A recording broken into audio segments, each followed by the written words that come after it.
Hello students, आज हम इस वीडियो में अंशों के प्रीमियम पर निर्गमन के संबंध में बात करेंगे। जैसा कि पूर्व में आपको बताया जा चुका है कि एक कंपनी द्वारा अंशों का निर्गमन सममूल्य पर, प्रीमियम पर और बट्टे पर किया जा सकता है, लेकिन कंपनी अधिनियम 2013 से बट्टे पर अंशों का निर्गमन है वो प्रोहिबिटेड है, यानी निषेध कर दिया गया है। अतः अब कोई भी कंपनी बट्टे पर अंशों का निर्गमन नहीं कर सकती। प्रीमियम पर अंश निर्गमन का जो प्रश्न है उसका मतलब ये है कि जब अंश अपने अंकित मूल्य से अधिक मूल्य पर निर्गमित किए जाते हैं तो जो अधिक मूल्य होता है वह प्रीमियम कहलाता है, यानी जिसे प्रतिभूति प्रीमियम या सिक्योरिटीज प्रीमियम कहा जाता है। कंपनी के लिए एक पूंजीगत प्राप्ति होती है जिसका उपयोग कंपनी पूंजीगत कार्यों के लिए ही कर सकती है, जैसे किसी पूंजीगत खर्चे को राइट ऑफ करना या बोनस अंश निर्गमित करना इत्यादि। यहाँ पर हम बात करेंगे कि अंश निर्गमन के दौरान किस प्रकार से जर्नल प्रविष्टियाँ की जाती हैं।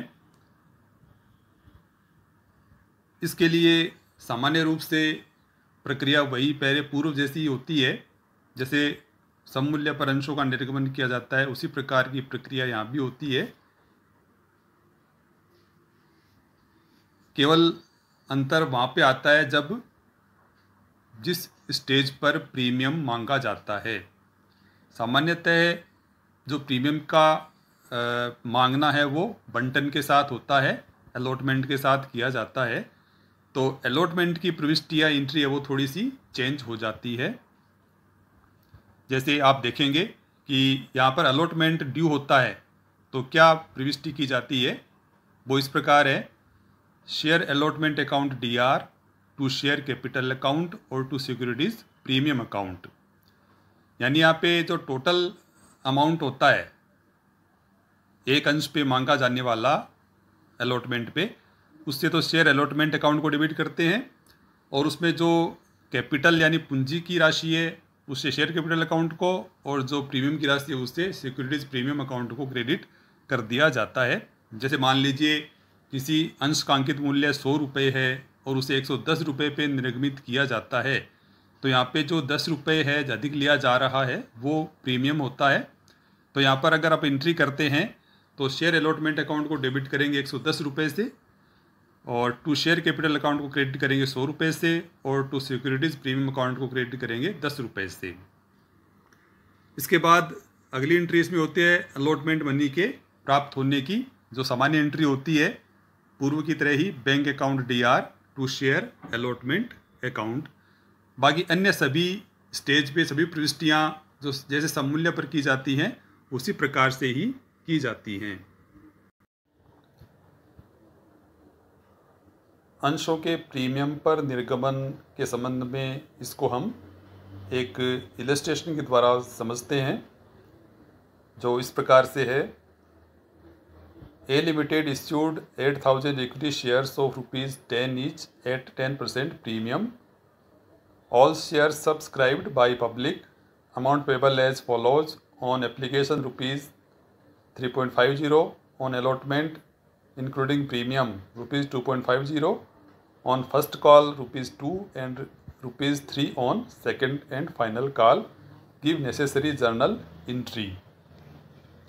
यानी ए लिमिटेड ने 8,000 इक्विटी शेयर्स हैं 10 रुपये वाले, वो 10% प्रीमियम पर इश्यू किए हैं। इस तरह से जो प्रीमियम की राशि होती है वो 1 रुपया होती है, 10 रुपये का 10%। सभी शेयर्स है वो पब्लिक द्वारा खरीद लिए जाते हैं, और जो अमाउंट है वो इस प्रकार से देय है: आवेदन पर ₹3.50, बंटन पर प्रीमियम सहित है ₹2.50, और प्रथम मांग यानी फर्स्ट कॉल पर ₹2 और सेकंड एंड फाइनल कॉल पर ₹3। तो ए लिमिटेड की जर्नल में जो प्रविष्टियाँ होंगी वो किस प्रकार होंगी? तो सबसे पहले आवेदन प्राप्त होने की एंट्री होती है, जैसा कि आप जानते हैं। तो यहाँ पर 8,000 अंशों के लिए आवेदन आए और एक आवेदन पे जो अमाउंट है वो प्रति आवेदन है वो 3 रुपये 50 पैसे है।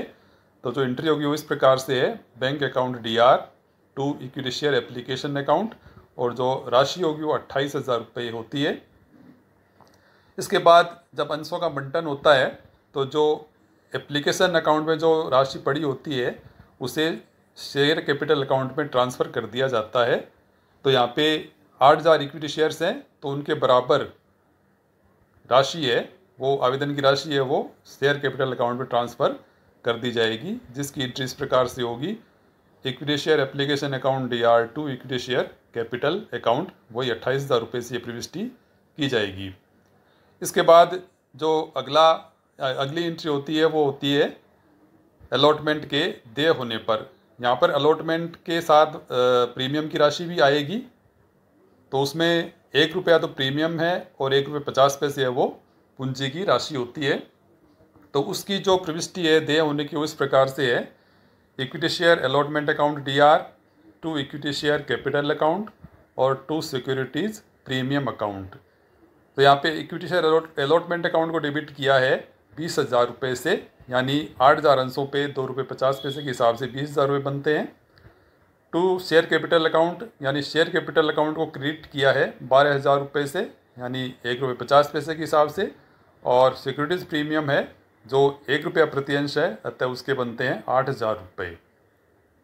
इसके बाद अगली जो प्रविष्टि होती है वो अलॉटमेंट अमाउंट के प्राप्त होने की होती है, जो इस प्रकार से है, bank account DR to equity share allotment account, जो 20,000 रुपये वो कंपनी को प्राप्त हो जाते हैं।